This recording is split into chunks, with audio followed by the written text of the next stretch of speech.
Good morning, Karen. Morning, Joe. You ready to do this? I am. Let's go. Let's do this. Woo! Yeah. Good morning, Ray. You're holding the door for us. Thank you. Hey, Ray. Let's get the show started. Let's go. Another classroom map. It would look something similar to this. You have several views you can choose. Hi, I'm Karen, I'm Joe. and welcome to What's Happening? And today we're going to be covering AirServer.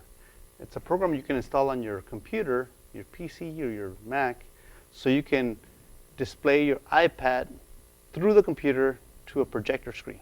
Follow me? It's a really neat tool. I know I'm using an HP. That's kind of like not normal for me because I prefer my Mac. But because the majority of the district uses HPs, we're gonna do the whole show on the HP. But what's cool about this program, AirServer, it allows any iOS device, actually any Apple device, to project through the computer onto the projector. I think with iOS 6 and above? iOS 6 and above. And also the newer laptops or computers on the Mac side. So on the AirServer, I'm taking you to the website first. I'm going to show you how you can actually download it, right? And if you're part of a TLI campus, which TLI stands for Texas Literacy Initiative. Nice teamwork, right? And so we go to the download button, download, and notice you have all these. It's kind of expensive, right? I mean, but not really, because I don't mind spending the money on this kind of stuff because it's really, really cool. So they got the educational license, which is very cheap, and so we download. And then you can choose if it's for Mac or PC, okay? So we just download for PC, and most of the computers, the majority of the computers in our district, they have to use the 32-bit option of it, okay? You download it, you install it. Now, when you install it, it's going to ask you for the activation code. You just got to get a hold of your TLI person, and they'll give you the code so you can install it onto your computers. Not a big deal. You can always call us too. Instructional technology specialist should have that code as well. Yeah, we'll help you out. And so once you install it, okay, it's going to ask you if you want it to automatically launch when the computer turns on. It's best to go with no because you want to be in control. You don't want to be broadcasting all the time. And we'll talk about that right now in just a moment. About you want to be in control. So right now it's not running. It's not running at all. Karen did something really neat. She put a shortcut right here on the upper left-hand corner of the screen so she can launch it easily. That way she doesn't have to dig for it. But if you don't have it out here like this, you can always go to the Start menu, go to All Programs, and it should be one of your programs there, AirServer. Yep. As soon as you've downloaded everything that you need, it'll be there in that folder. And when you click on it, nothing really happens. But if you look closely on the bottom right, you'll see AirServer is running as Ms. Balbier. And by default, it'll use the computer name that it has. And most of these computers start with a CNN, quien sabe qué, and so imagine, if you don't change the name, you're going to have a gazillion computers with that CNN, and it's going to be difficult to tell which computer is hosting, right? So the best thing to do, right, is hit the AirServer button, and then go to, and notice there is an exit button, so when you're not using it, you can turn it off. But let's go to AirServer settings.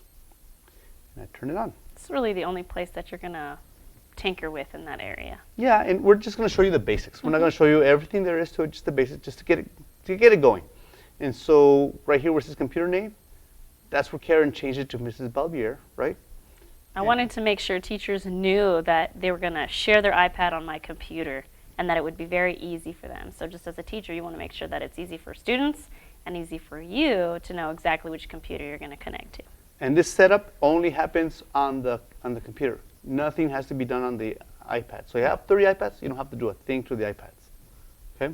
So once you change it and you save it, okay, and then you relaunch it again, it'll have the new name. And so this, I'm going to pass it over to Karen because she'll show you how you connect to this computer. Okay, so we're going to switch to the camera so that you can see my iPad. I'm going to set that down here.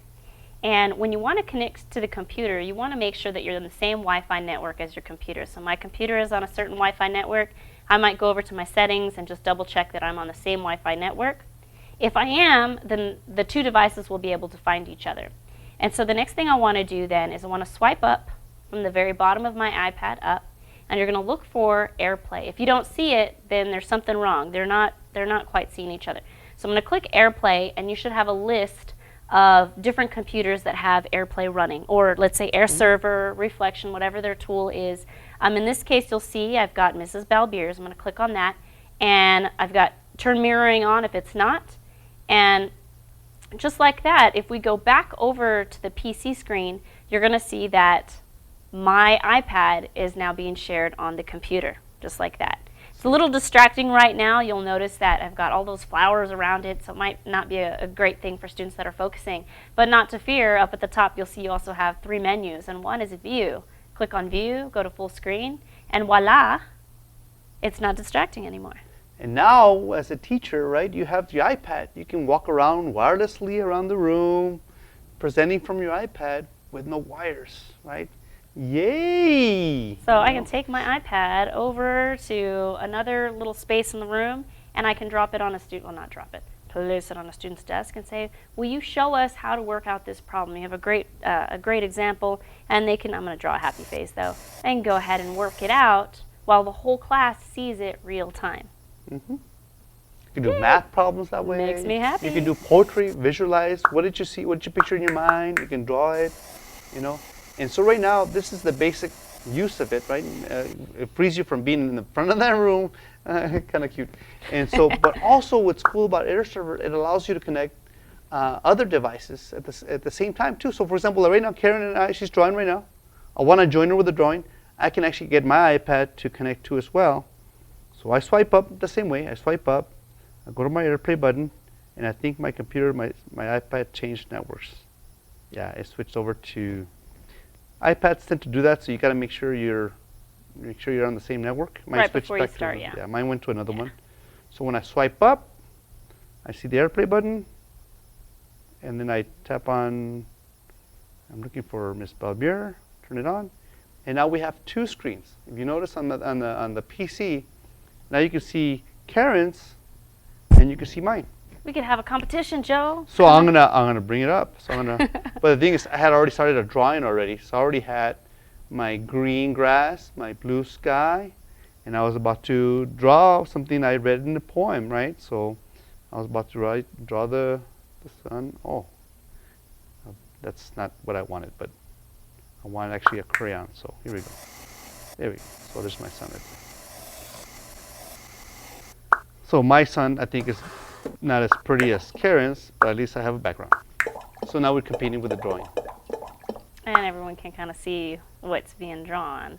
And everyone in the classroom can see this. And imagine, now you have a classroom full of iPads, and every single student is connected. All of a sudden you'll see, and you'll notice that when you connect more devices, see Karen just connected to her iPhone to this. I wasn't texting. Okay. Right? And so, and I'm gonna do the same thing too. We're gonna stress test it real quick. And so I'm gonna put mine too as well, my iPhone. So now you have 4 devices, and you notice the screens keep on getting smaller and smaller, but you'll fit them all in there. You'll fit them all in there. And then, and we stress tested ourselves. One meeting we had like 12 of us, and we did this. And some of us were taking pictures, some of us were taking video, some of us were playing games. It worked just fine. So 3 things you can do first off. You've got AirServer, you have iPads in the classroom. 1, share your students' work. Students create something, they can share their creations with the entire class. It's not going to take, you know, some crazy, let me put this file over here on my computer, let me find all the different methods to do it. Just connect to the computer with AirServer and share their work, okay? Second thing is we can have a little classroom competition, right? Mm-hmm. I can compete against Joe or compete against the class, or it doesn't even have to be a competition. We can say everyone draw an example of kinetic energy, and the whole class could be working on what their idea of kinetic energy is, and now we have 12 examples instead of just the one in the textbook that we read about. And another thing is, if we're connecting multiple devices, and some of our TLI campuses, there's 4 or 5 iPads in one classroom, and they're being used during a center time, and the teachers are asking their students to complete a certain task. Well, when I'm working with my own small group, separately from the iPads are working on another table. How do I, as a teacher, know exactly what they're doing? I have them all connect to my AirServer. I keep my computer right over here. Great Students classroom sitting management here. tool. Can't see that right, but I have an eye on exactly what's going on, and I know if someone's navigating over to Safari because I see it, right? So I can see real time exactly what's happening, and it's a nice way to use, a nice little tool for classroom management if you need it. If you just have a hunch they're not doing what they're supposed to be doing, then it's there. And the last thing you want to do is know how to disconnect. Same way we connected, you swipe up. Oh, let's share it with them. So I'm going to place my iPad down here, and we'll go ahead and show you real quick. It kind of vibrates over here. I'm not sure what's going on with this camera. It's the AC. All right, AC. AC is good for some things here. But all right, so I'm going to select on this, and I'm just going to go back to iPad. And now you'll notice I'm not connected on that PC anymore. If we go back to the computer, you'll see it's disconnected. Not there anymore. It goes back to regular PC. Right. Boo. Oh. Okay, so just some things that you want to know. When you're downloading AirServer, it'll ask you to download a couple other tools that will help it play friendly with different video types, different music types, different media types. So it's okay to do that. For the most part, AirServer works well with the different apps that we've been utilizing. Here and there, you might experience a crash.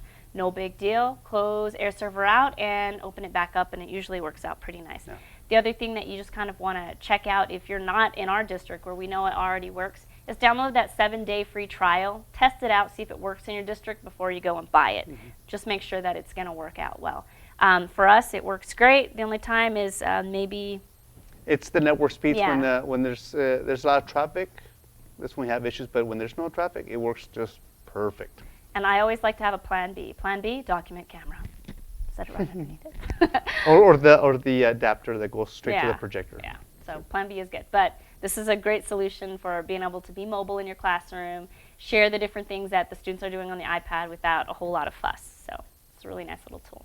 I think that's all we have. We just wanted to share that AirServer is a tool that we're using in our district. And again, if you need the activation code, we can only give it to you if you are a teacher here in EPISD, and you'll need to contact either your TLI representative on campus or instructional technology specialist from your EPISD email address, and we can get that code to you. And I guess that's it for now. That's it. Thanks for joining us. Thank you.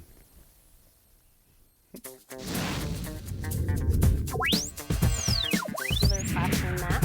It would look something similar to this. Several